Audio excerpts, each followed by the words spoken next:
The massive alien ships appeared in Earth's sky like dark clouds blocking out the sun. 12 different types of vessels hung in space above the planet, each one larger than any building humans had ever constructed. The ships belonged to the Hegemony Council, AUG, rulers of the galaxy for thousands of years. On the largest ship, Archon Vestara stood looking down at the blue and green world below. Her tall, gray body moved with grace as she walked to the communication center. Like all members of her species, the Zelenites, she had no emotions that humans would recognize. To her, conquering worlds was simply business. "Open communication with the planet," she ordered in her cold voice. "Down on Earth." Admiral Sarah Chun sat in the emergency command center deep beneath the Rocky Mountains. Alarms had been ringing for hours since the alien fleet arrived. World leaders from every nation crowded around screens showing the massive ships above their heads. "Admiral, they're sending a message," reported Lieutenant Williams, his hands shaking as he worked the controls. The main screen flickered, and Archon Vexthara's image appeared. Her large black eyes seemed to stare right through them. "Primitive humans of Earth," she began, her voice echoing through the chamber. "I am Archon Vexthara of the Hegemony Council. We rule over 10,000 worlds and countless species. Today, we offer you a choice." Admiral Chun stood up slowly. She had been expecting this day for months. Secret deep space stations had detected the alien fleet when it was still far away. While the world's governments panicked and prepared for the worst, Chun had been working on something else entirely. "You will surrender your world to us," Vexthara continued. 80% of your population will serve as workers on our other worlds. The remaining 20% will govern Earth under our control. This is the same offer we have made to every species we have encountered. All have accepted. The leaders around Chun began whispering frantically. Some wanted to negotiate. Others talked about fighting back with nuclear weapons. A few suggested trying to hide in underground bunkers. "You have 72 hours to decide," Vexthara said. "If you refuse, we will destroy your world and take what we need from the ruins. Choose wisely." The screen went dark. President Martinez of the Americas Union turned to Admiral Chun. "What do we do? Our weapons can't reach them up there, and even if they could, we fight," Chun said simply. "Fight?" The president of the Asian Federation laughed bitterly. "With what? Our space program barely reaches the moon. They have ships the size of cities." Admiral Chun walked to a different control panel and entered a long code. The room's main display changed to show what looked like empty space near Jupiter. "Dr. Webb, please report to the command center," she said into her communicator. Minutes later, Dr. Marcus Webb rushed into the room. He was a thin man with wild gray hair who looked like he hadn't slept in weeks. Behind his thick glasses, his eyes were bright with excitement and fear. "Is it time?" he asked Chun. "It's time," she replied. Dr. Webb moved to the controls and began typing rapidly. "Project Prometheus is ready. All ships are in position." The world leaders stared in confusion. "What ships?" demanded the Prime Minister of Europa. "The ones you're about to see," Chun said. "Up in space." Archon Vexthara was meeting with the other hegemony commanders. The Korthic battle leader, a creature that looked like a giant insect, clicked his mandibles together. "Why do we wait?" he asked. "These humans are weak. We should take their world now." "Patience," Vexthara replied. "The Council has rules. We must give them time to surrender. It makes the conquest more efficient." The Ilthari commander, whose species looked like walking trees, swayed as he spoke. "My scans show they have primitive nuclear weapons and basic space stations. Nothing that could threaten us." Vexthara nodded. "Exactly. In 72 hours, we will have another world for the hegemony." Back on Earth, Dr. Webb's fingers flew over the controls. Folded space generators are activating. All fleet commanders report ready. Fleet? The president of Africa asked. What fleet? Admiral Chun smiled for the first time in months. The fleet we've been building in secret for the last 50 years. On the main screen, space near Jupiter began to shimmer like heat waves rising from hot pavement. Suddenly, the empty darkness tore open like someone ripping a piece of paper. Through the tears in space came ships. These were not the crude rockets and space stations the world knew about. These ships were sleek and black, shaped like daggers cutting through the darkness. They moved with impossible grace and speed. Their hulls seemed to drink in light rather than reflect it. My God, whispered the Prime Minister of Europa. How many are there? 3,000 ships in the first wave, Dr. Webb reported. More coming through the portals. The alien fleet above Earth detected the new arrivals immediately. On the Hegemony command ship, alarms began ringing. Archon! Shouted the Korthak commander. Unknown ships appearing throughout the system. Vexthera stared at her screens in disbelief. The human world was supposed to be primitive. They barely had space travel. Yet somehow, a massive fleet of advanced ships was emerging from folded space around them. How is this possible? She demanded. Her science officer, a floating creature made of pure energy, pulsed with confusion. The technology appears to be far beyond what our scans indicated. These ships are using controlled singularities for power and space-time manipulation for propulsion. Back on Earth, Admiral Chun opened a communication channel to the alien fleet. Archon Vestara, she said, her voice calm and steady. We have considered your offer. The alien commander appeared on screen again, but now she looked uncertain for the first time. And? Vexthara asked. We reject your terms, Chun replied. You now have 72 hours to leave our solar system. If you refuse, we will defend our world. The silence that followed was broken by strange laughter from several of the Hegemony commanders. You dare threaten us? Vexthar said. Even with these ships, you are one world against an empire of thousands. Admiral Chun's expression didn't change. Then you clearly don't understand what you're dealing with. She gestured to Dr. Webb, who activated another set of controls. Throughout the solar system, more tiers in space opened. Thousands more black ships poured through, taking positions around the alien fleet.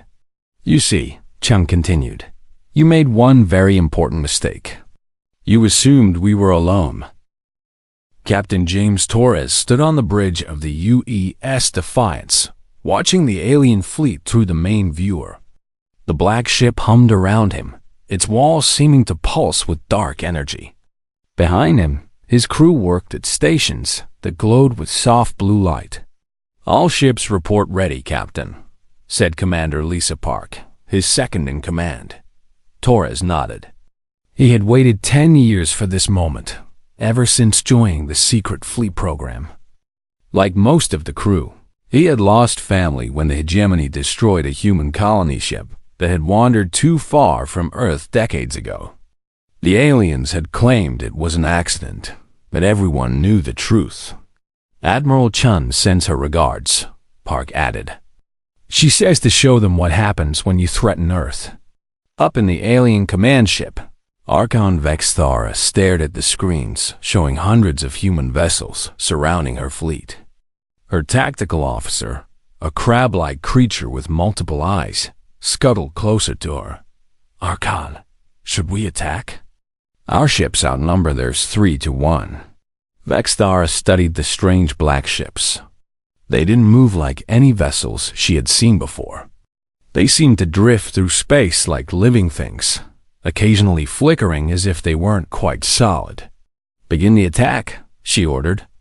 Target their largest ships first. The Hegemony fleet opened fire. Massive energy beams and plasma missiles streaked across space toward the human ships. The aliens expected to see explosions and wreckage. Instead, something impossible happened. The human ships simply absorbed the energy. Their black hulls drank in the deadly beams like sponges soaking up water. For a moment, nothing happened. Then the ships began to glow with stored power.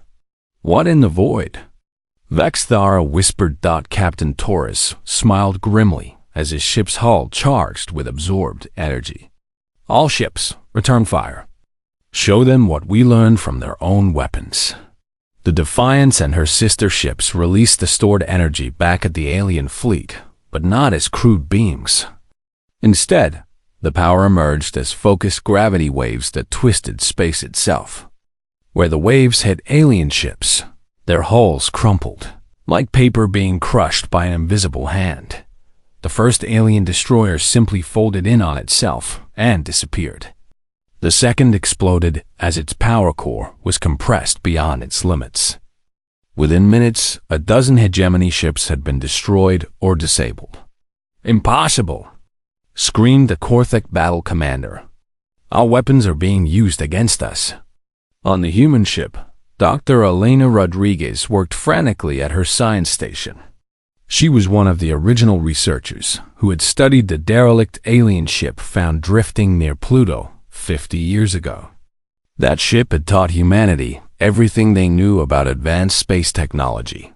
"Captain, their formation is breaking apart," she reported. "They're not used to fighting an enemy that can redirect their own firepower."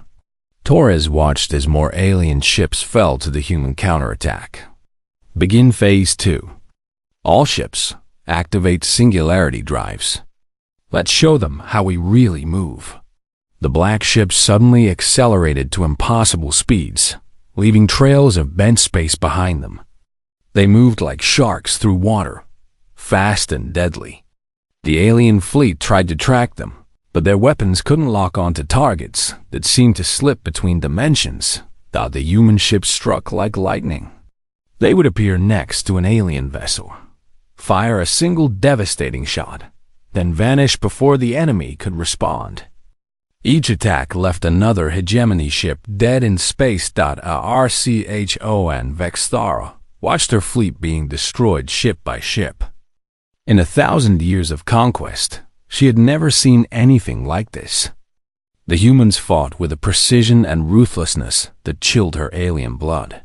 "Send a message to all ships," she ordered. "Full retreat. We must warn the Council." But the human fleet had anticipated this. As the surviving alien ships tried to flee, they found their escape routes blocked by more black vessels. The humans had positioned ships throughout the solar system, creating a trap that was now closing. Captain Torres opened a communication channel to the alien flagship. "Archon Vexthara, this is Captain Torres of Earth Defense. You came here to conquer us. Instead, you're going to help us understand your technology better." Vexthara appeared on his screen, her gray face twisted with rage and fear. "You cannot defeat the hegemony. We have fleets in 1,000 systems." "Maybe," Torres replied. "But first, you're going to surrender your ship." The alien commander looked around her bridge. Half her crew was dead, and her ship's systems were failing. Through the viewports, she could see the black human ships closing in from all sides. "We will never surrender to primitives," she snarled. Torres nodded to his weapons officer. A focused beam of energy struck the alien flagship's engines, leaving it helpless but intact. Human boarding ships attached themselves to its hull like parasites. "You don't have a choice," Torres said. Within hours, the battle was over. Most of the hegemony fleet was destroyed. A few ships escaped to carry news of the defeat back to their masters. The alien flagship was captured, along with its crew and all their technology. Admiral Chun's face appeared on screens throughout the human fleet. Behind her, the blue Earth turned slowly in space. "Well done, everyone," she said. "Phase 1 is complete. The galaxy now knows that Earth will not kneel. But this is just the beginning." Captain Torres looked out at the wreckage of the alien fleet floating in space. "What's Phase 2, Admiral?" Chun smiled, and there was something cold in her expression. Phase 2 is where we teach the galaxy what freedom means. For too long, the hegemony has crushed anyone who opposed them. They've enslaved entire species and destroyed worlds that wouldn't submit. She paused, looking directly at Torres through the communication link. We're going to visit every world the hegemony controls. We're going to offer them the same choice they offered us, freedom or slavery. But unlike the hegemony, we're going to fight for those who choose freedom. In the captured alien ship's brig, Archon Vexthara sat in a cell designed to hold creatures much larger than humans. Admiral Chun stood outside the energy barrier, studying her prisoner. "You have no idea what you've started," Vexthara said. "The Council will send fleets to burn your world to ash." Chun shook her head. "No, they won't, because we're not going to give them the chance. By the time they organize a response, half the galaxy will be in open rebellion." "Rebellion?" The alien laughed bitterly. "The species of the galaxy are weak. They accepted their fate long ago." "Maybe," Chun replied. "But they've never had anyone show them that the hegemony can be beaten. They've never seen hegemony ships burning in space while their crews begged for mercy." She turned to leave, then paused. "You made one critical error, Archon. You assumed we were like you, conquerors seeking to rule others. We're not. We're liberators. And liberation is a much more dangerous idea than conquest." As Chun walked away, Vexthara stared after her. For the first time in her long life, the hegemony commander felt something she had never experienced before: fear. 3 weeks after the battle for Earth, the Black Rising Fleet moved through space like a school of dark fish swimming through an ocean of stars. Admiral Chun stood in the command center of her flagship, the U.S. Liberation, watching as reports came in from across the galaxy.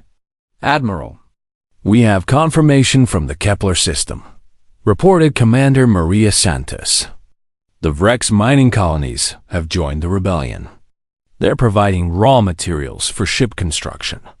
Chun nodded, marking another star system on the holographic map floating before her. Green lights now showed dozens of worlds that had thrown off hegemony control. Red lights marked systems still under alien rule, but those were becoming fewer each day. "What about the Marinian homeworld?" she asked. "Free as of yesterday," Santos replied. "Their aquatic ships are already moving to join our fleet. Commander Torres estimates they'll add another 500 vessels to our forces." The doors to the command center opened, and Captain Elena Vasquez entered. She had just returned from a successful raid on a hegemony supply depot. Her dark hair was still damp with sweat from the battle, and her uniform bore scorch marks from energy weapons. "Admiral, we hit the supply station at Rigel 7, she reported. "Destroyed 3 cargo ships loaded with weapons and freed about 2,000 slaves. The hegemony response force arrived 2 hours late." Chun smiled. "Good work, Captain. How many ships did we lose?" "None. The enemy never got a lock on us. These new stealth systems the Xerians provided work perfectly. The Xerians were one of the first alien species to join the rebellion. Their crystalline bodies could manipulate light and energy in ways that amazed human scientists. Combined with human tactical knowledge, their technology made the rebel fleet almost invisible to hegemony sensors." "Admiral," called Lieutenant Zhang from the communications station. "We're receiving a priority message from the Kavari hive ships." The main screen flickered, and the image of a Kavari warrior appeared. The insect-like creature was 7 feet tall with 4 arms and compound eyes that gleamed like jewels. When it spoke, its voice buzzed with harmonic overtones. "Human Admiral Chun," the warrior said. "I am Hive Commander Zacht Uch. Our scouts report a hegemony fleet massing at the Centauri shipyards. 50 dreadnoughts and twice that many escort ships." Chun frowned. The Centauri shipyards were one of the hegemony's most important military bases. If they were gathering such a large force, it meant the aliens were finally taking the rebellion seriously. How long before they're ready to move? She asked. 3 of your weeks, Zoth replied. But there is more. Our spies inside the shipyard report they are building something new. A weapon they call the Star Killer. The command center fell silent. Chun had heard rumors of such a weapon, a device that could destroy entire star systems. She had hoped it was just propaganda. Thank you for the warning, Commander, she said. We'll deal with this threat. The screen went dark, and Chun turned to address her staff. Options? Captain Vasquez stepped forward. We could hit them before they finish building this weapon. A surgical strike with our fastest ships. Too risky, said Commander Santos. The shipyards are too heavily defended. We'd lose half our fleet. Chun studied the star map, her mind racing through possibilities. The rebellion was growing stronger every day, but they weren't ready for a direct assault on such a major target. There's another option, said a new voice. Everyone turned to see Dr. Marcus Webb entering the command center. The scientist looked even more tired than usual, but his eyes were bright with excitement. Dr. Webb, Chun said, what do you have for us? Webb activated a portable projector, and a complex diagram appeared in the air. I've been studying the captured hegemony ships. Their faster-than-light communication system uses quantum entanglement across subspace. If we can access their network, we could send a virus that would shut down their entire fleet simultaneously. A virus? Vasquez asked. You mean like a computer virus? Exactly. But not just any virus. One that would convince their ship computers that their own crews are enemies.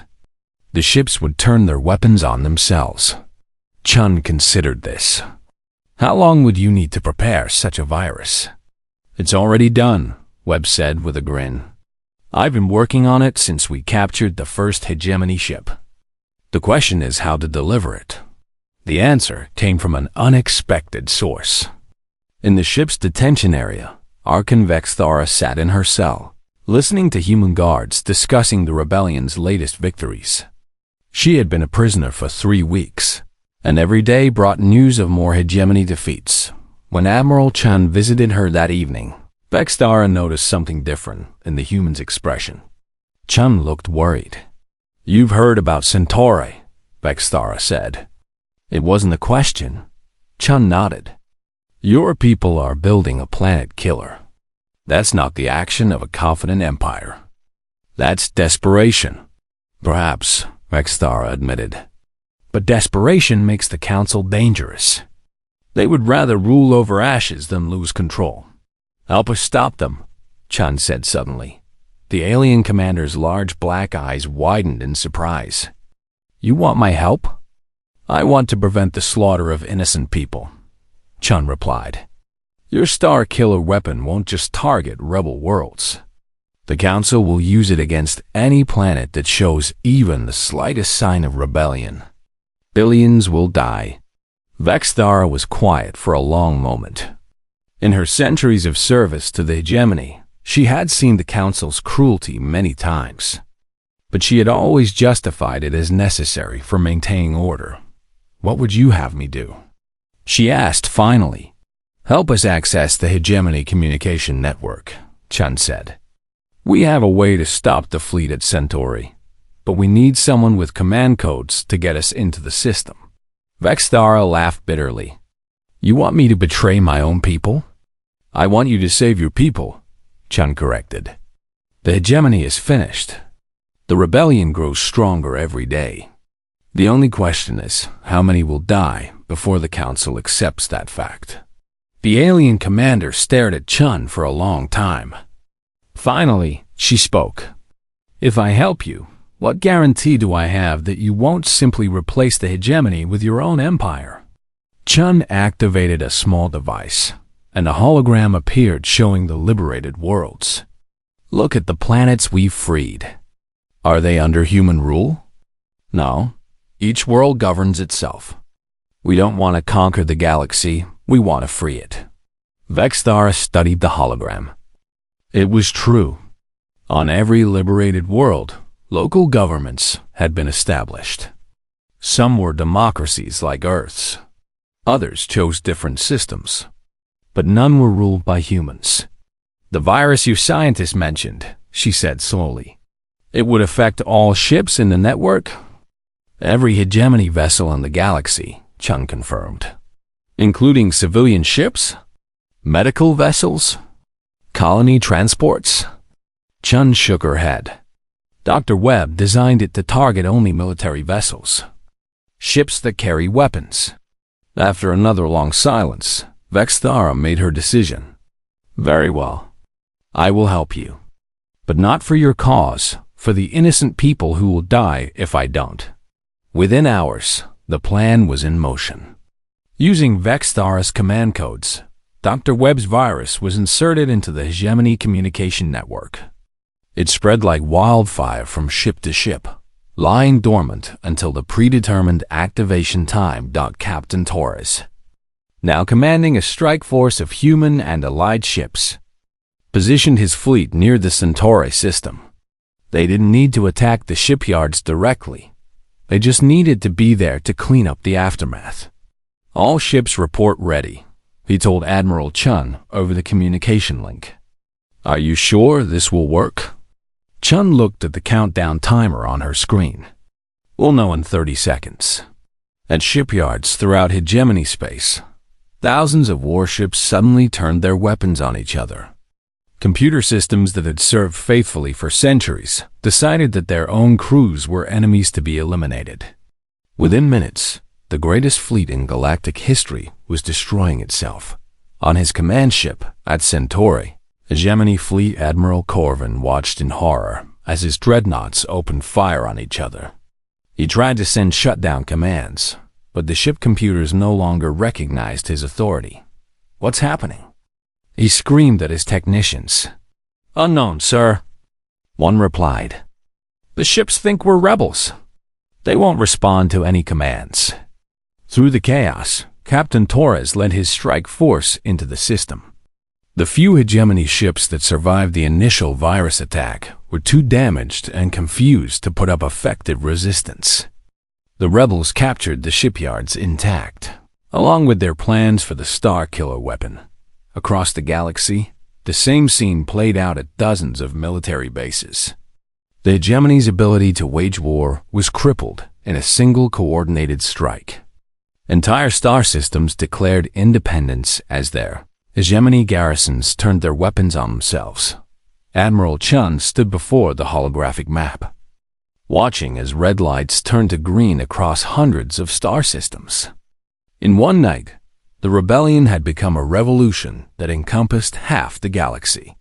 Phase 3 begins now, she announced to her fleet commanders. We move on the core worlds. General Alexandra Reeves stood in the war room aboard the massive mobile fortress known as New Prometheus. The ship was the size of a small moon, built from the combined technologies of a dozen liberated species. Holographic displays showed battle reports from across the galaxy as the rebellion reached every corner of hegemony space. Ma'am, we have confirmation from the Andorian sector, reported Major Kim, her aide. 7 more systems have declared independence. The local hegemony governors fled rather than face their own populations. Reeves nodded, studying the tactical display. Green lights now outnumbered red ones by 3 to 1, but she knew the hardest fighting was still ahead. The hegemony core worlds wouldn't surrender easily. What about Titan's Gate? She asked. Captain Yuki Tanaka, standing nearby, consulted her datapad. Our siege fleet is in position. The fortress is heavily defended, but they can't get supplies through our blockade. Admiral Santos estimates they'll start running low on food in 2 weeks. Titan's Gate was the hegemony's primary weapons manufacturing center, a massive fortress built into an asteroid the size of Earth's moon. If they could take it, the aliens would lose their ability to build new warships. Any word from the core worlds? Reeves asked. Major Kim shook his head. Radio silence. Our intelligence suggests they're pulling back all their remaining forces to defend Nexus Prime. Nexus Prime was the hegemony capital, home to 5 billion aliens across dozens of species. It was also the most heavily fortified world in the galaxy, protected by energy shields that could withstand the explosion of a star. A new voice entered the conversation as Dr. Alana Rodriguez approached the command group. The scientist had been working around the clock to analyze captured hegemony technology. "General, I have an update on their defensive capabilities," she said. "The energy shields around their core worlds are more sophisticated than we thought. They're not just barriers. They're designed to reflect any attack back at the attacker." Reeves frowned. "So if we fire at them, we'd be firing at ourselves," Rodriguez confirmed. "But I think I found a weakness. The shields have to lower periodically to allow supply ships to pass through. During those brief windows, they're vulnerable." Before Reeves could respond, alarms began ringing throughout the command center. Lieutenant Commander Shaw rushed to her station and began reading incoming reports. "General, we're receiving distress signals from the Kelani system," she announced. "Hegemony forces are... they're executing civilians." The command center fell silent. Reeves moved to the main display, where images from the Kelani system filled the screens. Hegemony warships hung in orbit around the planet while transports carried millions of beings away from the surface. "My God," whispered Captain Tanaka. "They're not just executing them. They're taking them somewhere." Dr. Rodriguez worked frantically at her console, trying to track the transport ships. "The transports are heading for the Void Nebula. There's nothing out there but empty space and..." "Oh no, what is it?" Reeves demanded. "There's an artificial structure in the nebula. Massive. It appears to be some kind of processing facility." The implications hit everyone at once. The hegemony was systematically murdering entire populations to prevent them from joining the rebellion. Worse, they were doing it in an industrial manner, treating thinking beings like raw materials to be processed. "How many systems are they hitting?" Reeves asked grimly. Shaw continued monitoring communications. "Reports coming in from 23 systems so far. They're targeting worlds that haven't declared for either side yet, trying to eliminate anyone who might rebel." General Reeves felt rage building inside her chest. This wasn't war anymore. It was genocide on a scale that defied comprehension. The hegemony would rather murder billions than lose control of them. "All fleet commanders, this is General Reeves," she announced over the ship's communication system. "New priority orders. Any hegemony transport ship carrying civilian prisoners is to be intercepted and liberated immediately. Rules of engagement are suspended for any enemy vessel involved in these atrocities." Throughout the rebel fleet, ship commanders acknowledged the new orders. Captain Torres, leading a fast strike group near the Rigel sector, was among the first to respond. "Understood, General. My ships are moving to intercept transport convoy Alpha 7 now." The U-East Defiance and her escort ships accelerated to maximum speed, their black hulls cutting through space like knives. They caught up with the hegemony convoy just as it was entering a jump point that would take it to the processing facility. "Hegemony vessels, this is Captain Torres," he transmitted. "You will halt immediately and prepare to transfer your passengers to our ships." The alien commander's response was predictable. "Human scum. These prisoners are property of the Hegemony Council." "We will not." Torres cut off the transmission and gave the order to fire. The rebel ships unleashed focused energy beams that sliced through the transport convoy's escorts like paper.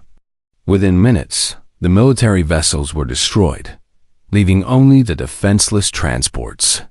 "Boarding teams, move in," Torres ordered. "Get those people out of there."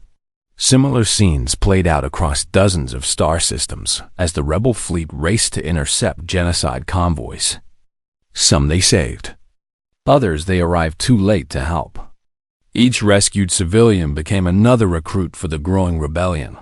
Back on New Prometheus, General Reeves was coordinating the largest military operation in galactic history. The siege of Titan's Gate had begun, with rebel forces from 50 different species working together to crack the fortress's defenses. The Meridian Deep Strike. Teams have disabled the outer sensor arrays, reported Commander Park. They, Xerians, are ready to begin their shield disruption. Sequence. Reeves watched as the battle unfolded on her displays. The aquatic Meridians used their stealth technology to infiltrate the fortress's outer defenses. Meanwhile, the crystalline Xerians focused their energy manipulation abilities to create holes in the fortress's protective barriers. Human assault ships are beginning their attack run, Park continued. The Kavari are providing fighter cover. The fortress of Titan's Gate was larger than most space stations, but it had one critical weakness. It had been designed to fight external threats, not the coordinated assault of multiple species working together. The hegemony had never imagined that their former slaves would unite against them. Human ships, small and fast, darted through the holes in the fortress's defenses. Kavari fighters, piloted by insect-like beings with reaction times faster than any human, engaged the station's defensive systems. Other alien allies used abilities the fortress designers had never encountered. The siege lasted for 3 weeks. The fortress's defenders fought with desperate courage, knowing that surrender meant the end of their empire. But they were outnumbered and surrounded by enemies who had every reason to hate them. When the fortress finally fell, the victory celebration was brief. General Reeves knew they had captured more than just a weapons facility. They had taken the technological heart of the hegemony war. Machine. Ma'am, reported Dr. Rodriguez, from the fortress's main computer core. You need to see this. Reeves joined the scientist in the fortress's central command center. Around them, alien computer systems displayed information in languages she couldn't read. But Rodriguez had found something that needed no translation. These are the production records for the last year, Rodriguez explained. They weren't just building warships here. They were building something much worse. The display showed technical diagrams for a massive space station shaped like a ring. At its center was a device that could focus the energy of an entire star. A star killer, Reeves said quietly. Not just one, Rodriguez replied. They were planning to build 12 of them, enough to destroy every rebellious system simultaneously. Reeves stared at the diagrams, imagining what would have happened if the hegemony had completed these weapons. Entire star systems would have been erased from existence, along with every living thing in them. Where are they building these things? She asked. Rodriguez brought up another display showing the location of secret construction sites throughout hegemony space. Most of them are in the core worlds, heavily defended systems that we haven't reached yet. Then we'd better reach them soon, Reeves said grimly. She activated the communication system to address the entire rebel fleet. All commands, this is General Reeves. We have intelligence on new hegemony superweapons under construction in the core worlds. These weapons are designed for planetary destruction on a massive scale. She paused, letting that information sink in before continuing. The Hegemony Council has shown they would rather commit genocide than accept defeat. They're building weapons to destroy entire star systems. We cannot allow these devices to be completed. Throughout the rebel fleet, ship commanders and alien allies received the new orders. The campaign for the core worlds would begin immediately, before the hegemony could finish building their instruments of mass destruction. All ships, prepare for jump to hyperspace, Reeves commanded. Target, Nexus Prime. It's time to end this war as hundreds of thousands of rebel ships prepared to jump into the heart of enemy territory Reeves thought about how far they had come. What began as Earth's desperate fight for survival had become a galactic war for freedom itself. The hegemony had ruled through fear for thousands of years. Admiral Sarah Chun stood on the bridge of her flagship as the largest fleet in galactic history emerged from hyperspace around Nexus Prime. The hegemony capital world hung before them like a jewel, its surface covered in gleaming cities that housed 5 billion beings. Surrounding the planet was a network of defensive stations and energy barriers that had protected it for 10,000 years. Fleet Status Report. Chun ordered. Commander Santos worked at her station, coordinating reports from hundreds of thousands of ships. All human vessels are in position. Meridian stealth fleets have surrounded the outer defensive ring. Xerian energy ships are charging their shield disruptors. Kavari swarm fighters are standing by. Chun nodded, studying the tactical display. The rebel fleet had grown beyond anything she could have imagined when this war began. Ships from over 100 different species now flew together under the banner of liberation. "Ma'am, we're receiving a transmission from the planet," reported the communications officer. The main screen activated, showing the ornate chambers of the Hegemony Council. 12 alien beings sat in judgment seats, representing the species that had ruled the galaxy for millennia. At their center sat Supreme Chancellor Mordak, an ancient creature whose species had been the first to subjugate other worlds. "Human Admiral Chun," Mordak spoke in a voice like grinding stone. "You have brought your rabble to our doorstep. Do you truly believe you can threaten the heart of civilization itself?"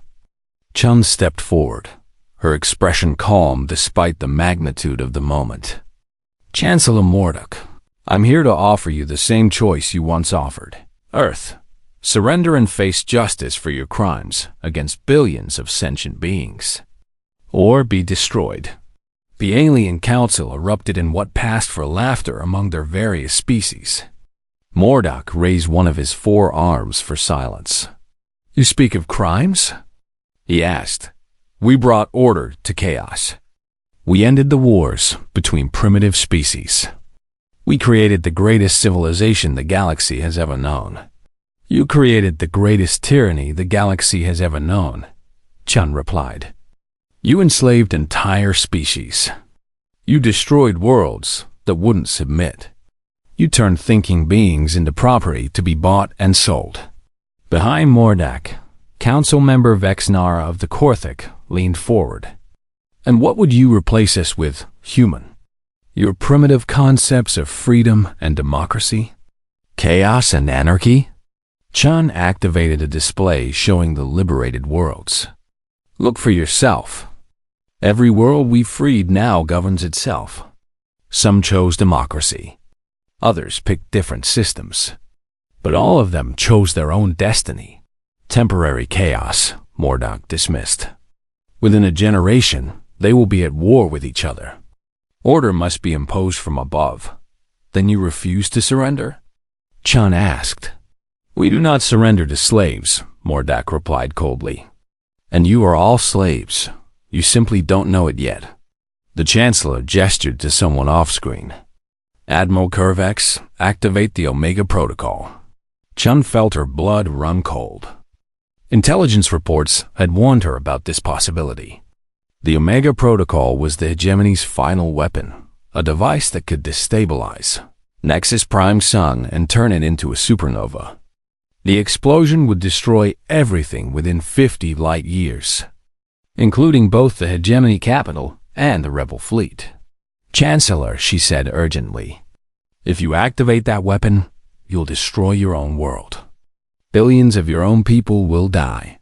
Mordak's expression didn't change. "Better death than submission to former slaves. If we cannot rule the galaxy, no one will." On screens throughout the fleet, Chun's officers watched as energy readings spiked from a massive installation orbiting Nexus Prime Sun. The Omega device was coming online, building toward the critical energy level that would trigger stellar collapse. "Admiral, called Captain Torres from the Defiance. "We can try a direct assault on the Omega Station, but their defenses are too strong. We'd never reach it in time." Chun studied the tactical display, her mind racing through options. They had perhaps 30 minutes before the weapon reached critical mass. Even if they could somehow stop it, the hegemony clearly preferred mutual destruction to defeat. "Ma'am," Dr. Rodriguez called from her science station. "I'm detecting another energy signature from the planet. Something massive powering up in the capital city." The display shifted to show a towering structure at the center of Nexus Prime's primary city. Energy was building inside it at incredible rates. "It's not a weapon," Rodriguez continued, studying her readings. "It's some kind of transportation device." Chun realized what she was seeing. They're planning to evacuate. The Council intends to destroy the planet and escape to a prepared location. The implications were staggering. The hegemony leadership would survive while 5 billion innocent civilians died in the stellar explosion. It was genocide on a scale that defied comprehension. "All ships, new priority target," Chun announced. "That evacuation facility cannot be allowed to function. If the Council escapes, they'll rebuild their empire somewhere else." Captain Vasquez, commanding a squadron of fast attack ships, responded immediately. "Understood, Admiral." Moving to engage the evacuation facility. But as the human ships raced toward the planet, they encountered something unexpected. The massive energy shields protecting Nexus Prime suddenly flickered and began to fail. "Admiral," reported Commander Santos with surprise in her voice. "The planetary shields are dropping. Someone is shutting them down from inside." On the surface of Nexus Prime, in the deepest levels of the capital city, former Archonvex Thara worked frantically at a control terminal. She had been secretly transported to the planet weeks ago as part of a prisoner exchange, but instead of being imprisoned, she had been contacted by an underground resistance movement. "The shield generators are offline," she reported to her contact, a young Zelenite named Kextar who had lost his family to hegemony purges. "Your ships can reach the evacuation facility now." "Why are you helping us?" Kextar asked. "You served the Council for centuries." Vestara looked up from the controls, her expression grim. "Because I've seen what the humans can build when they're not fighting for survival. I've seen the worlds they've liberated. The Council wants to destroy everything rather than admit they were wrong." Above them, rebel ships poured through the gaps in the planetary defenses. Captain Vasquez led her squadron in a diving attack on the evacuation facility, their weapons targeting the massive energy collectors that powered the transportation device. "Direct hits on the primary power grid," she reported. "The evacuation system is offline." In the council chambers, Chancellor Mordak received the news with cold fury. "No matter.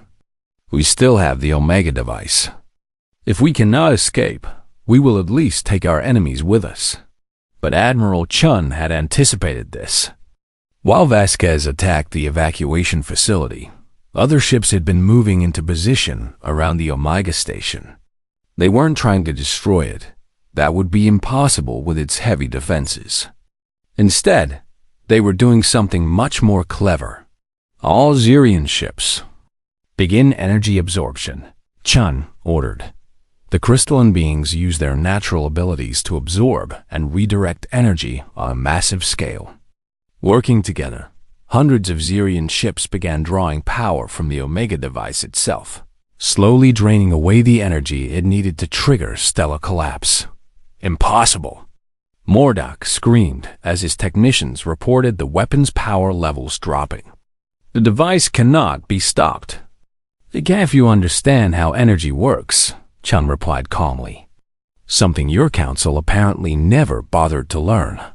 With the Omega device neutralized and the evacuation facility destroyed, the Hegemony Council found themselves trapped on their own capital world, surrounded by the largest rebel fleet in history. But Chun wasn't finished. "Citizens of Nexus Prime," she announced over planetary communication channels. Your leaders have just tried to murder you all to prevent their own defeat. They activated a weapon that would have destroyed your sun and killed everyone on your world. The broadcast continued as she spoke directly to the billions of beings on the planet below. You have a choice. Continue to support a government that would rather see you dead than free, or join us in building something better. The response was immediate. Across the planet's surface, massive demonstrations erupted as civilians who had just learned of their near-death turned against their own government. The hegemony military units on the ground found themselves surrounded by angry populations demanding answers. Within hours, rebel ships were landing on the planet's surface to accept the surrender of hegemony forces. The council members were arrested and taken into custody to await trial for their crimes against billions of sentient beings. Admiral Chun stood in the same chambers where the council had once pronounced judgment on countless worlds. But instead of conquest, she spoke of justice. For 10,000 years, the hegemony ruled through fear and oppression, she said to representatives from across the galaxy who had gathered for the historic moment. Today, that ends. But we're not here to replace one empire with another. She gestured to the diverse crowd of beings representing hundreds of species. Today, we established the Galactic Liberation Accord, a confederation of free worlds where every species can determine its own destiny. The former hegemony capital became the seat of galactic democracy. But unlike the old council, which imposed its will through force,